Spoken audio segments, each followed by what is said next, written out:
नमस्कार मित्रांनो, मार्केट अपडेटमध्ये आपलं स्वागत आहे.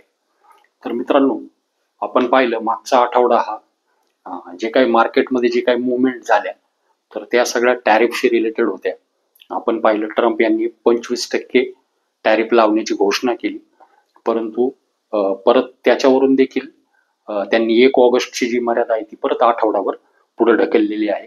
त्यांचं व्यक्तिमत्व एकंदरीत पाहता एक भूमिका घेणं आणि त्या भूमिकेपासून परत घुमजाव करणं हे त्यांचं अनेक वेळा दिसून आलेलं आहे मित्रांनो. तर आपण पाहिलं काल जे मार्केट आपण पाहिलं त्यामध्ये आपण पाहिलं की निफ्टी हा 24,565 वरती बंद झालेला आहे.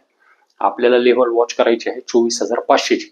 त्याच्या खाली मार्केट जर आलं तर मार्केटमध्ये निश्चितच घसरण अजून वाढेल. निफ्टी बँक पाहिलं तर 55,617 वरती निफ्टी आपला बंद झालाय. निफ्टी मिड कॅप मध्ये देखील आपल्याला साधारणतः 1.5% घसरण आपल्याला दिसून आलेली आहे मित्रांनो.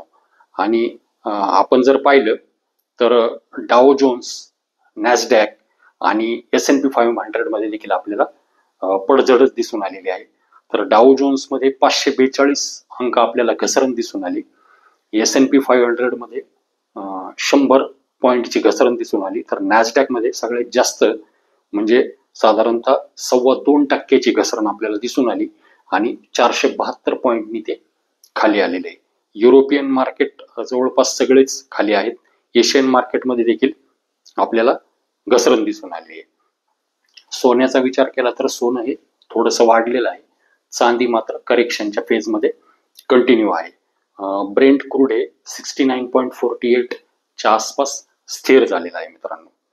तर आपण जर पाहिलं तर डॉलर इंडेक्स हा 97.67 च्या आसपास आहे, परंतु USD INR मध्ये मात्र रुपया हा खूप घसरलेला आहे आणि डॉलरच्या अगेन्स्ट डॉलर हा वाढलेला आहे आणि तो 87.54 पर्यंत पोहोचलेला आहे. आणि चार्ट वरती असे संकेत दिसत आहेत की ही घसरण रुपयाची वाढेल. तर ही एक निराशाजनक आणि चिंताजनक गोष्ट आपल्याला दिसत आहे. त्यामुळे मार्केटमध्ये ट्रेडिंग करताना खूप काळजी घ्यायची आहे. इन्व्हेस्टमेंटसाठी चांगले शेअर तुम्ही शोधू शकता, त्याला काही प्रॉब्लेम नाही, परंतु ट्रेडिंग करताना जे काही लॉंग पोझिशन घ्यायच्या आहेत आपल्याला त्यामध्ये सावधानता आणि काळजी घेणं गरजेचं आहे. कारण जो काही ओव्हरऑल सिनॅरिओ आहे, जे काही चार्ट आहेत त्यामध्ये कमजोरीचे संकेत स्पष्टपणे आपल्याला दिसत आहेत मित्रांनो. त्यामुळे आपल्याला ही सगळी काळजी आपल्याला घ्यायची आहे. कोल इंडियाचे रिझल्ट आपण पाहिले. इयर ऑन इयर बेसिस वरती 20% नफ्यामध्ये आपल्याला डिक्लाइन दिसून आलेला आहे. आपल्याला ICICI बँकेचे रिझल्ट इनलाईन होते. कोटक बँकेचे रिझल्ट तितके चांगले नव्हते. केन्स टेक्नॉलॉजीचे रिझल्ट आपल्याला चांगले दिसून आले. त्याचबरोबर HUL मध्ये आपल्याला व्हॉल्यूम ग्रोथ 4% आसपास दिसून आलेली आहे. 3% पर्यंत मार्केटचा अनुमान होता, त्याच्यापेक्षा थोडीशी चांगली व्हॉल्यूम ग्रोथ आलेली आहे. नफा देखील वाढलेला आहे. त्यामुळे FMCG कंपन्यांमध्ये HUL मध्ये आपल्याला खूप चांगली प्राइस मुवमेंट आपल्याला दिसून आलेली आहे. ज्या ज्या कंपन्यांमध्ये इनलाईन रिझल्ट आले किंवा चांगले रिझल्ट आले त्या कंपन्यांमध्ये आपल्याला खूप चांगली प्राइस मध्ये आपल्याला मुवमेंट दिसून आलेली आहे मित्रांनो. तर आपल्याला थोडंसं वेट अँड वॉच करण्याची गरज आहे.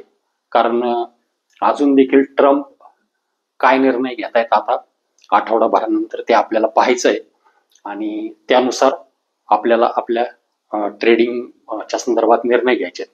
इन्व्हेस्टमेंटसाठी किंवा तुमच्या म्युच्युअल फंडच्या SIP कुठेही बंद करायच्या नाहीत, त्या कंटिन्यू चालू ठेवायच्या आहेत. लॉंग टर्म इन्व्हेस्टमेंटसाठी देखील कुठेही अडचण नाही. चांगले फंडामेंटलचे शेअर शोधून त्यामध्ये तुम्ही इन्व्हेस्टमेंट करू शकता मित्रांनो.